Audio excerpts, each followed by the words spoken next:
चुनाव बनारस का है, निशाना दिल्ली पर है। दिल्ली आपको लिए चलते हैं क्योंकि दिल्ली में भारतीय जनता पार्टी के जो नेता हैं वो मार्च करना चाहते हैं अपने दफ्तर से लेकर चुनाव आयोग तक। क्या होगा वहां पर, रीमा पराशर बता रही हैं। रीमा।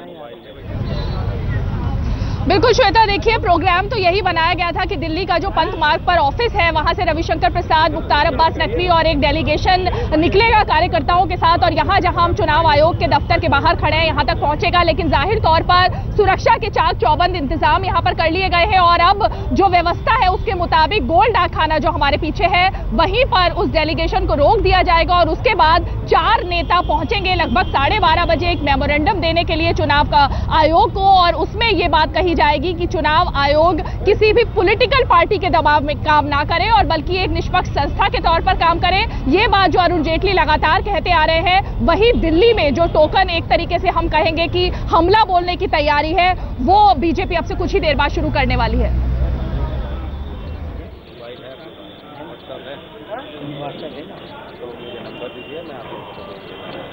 चलिए, शुक्रिया रीमा इस पूरी जानकारी के लिए। रीमा पराशर दिल्ली से हमें जानकारी दे रही थी कि किस तरीके से जो बीजेपी नेता हैं वो आगे बढ़ना चाहते थे चुनाव आयोग तक, लेकिन मुमकिन है वहीं पर रोका जाएगा। इस कार्यक्रम को खत्म करने से पहले चूंकि कार्यालय पर हम यहाँ पर इस वक्त बीजेपी केंद्रीय कार्यालय पर यहाँ पर मौजूद है, यहीं से निकल कर लोग जा रहे हैं आगे पूरे आंदोलन का हिस्सा होने के लिए। बहुत नाराजगी है कि बेनिया बाग में नहीं रैली करने दी गई। हाँ, हमें बहुत नाराजगी है और हम उसके लिए जो है कि सत्याग्रह करने जा रहे हैं और जो होगा हम उसके लिए तैयार है। हम जो है कि प्रशासन से टकराने को तैयार हैं। क्या आपको लगता है कि नाइंसाफी की गई है? यस, नाइंसाफी की गई है। किस आधार पर लग रहा है?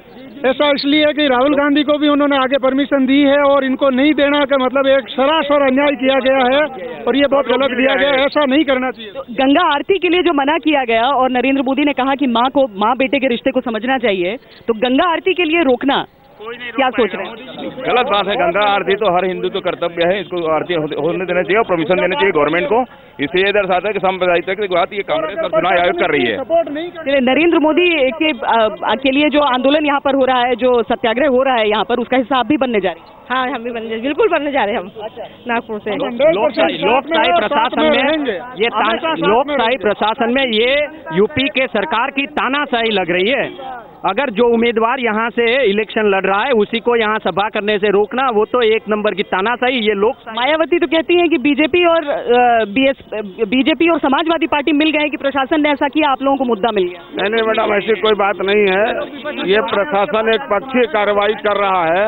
नहीं तो यहाँ बेनिया में कई बार भारतीय जनता पार्टी की रैलियां हुई हैं और सुरक्षित हुई हैं, लेकिन आज ये कहना तो पूरे दिन आज क्या होने वाला है यहाँ पर? इसका जवाब 12 तारीख को भारतीय जनता पार्टी को इसका फायदा मिलेगा। मोदी जी जो 3 लाख वोटों से जीतने वाले थे वो अब 5 लाख वोटों से जीतेंगे।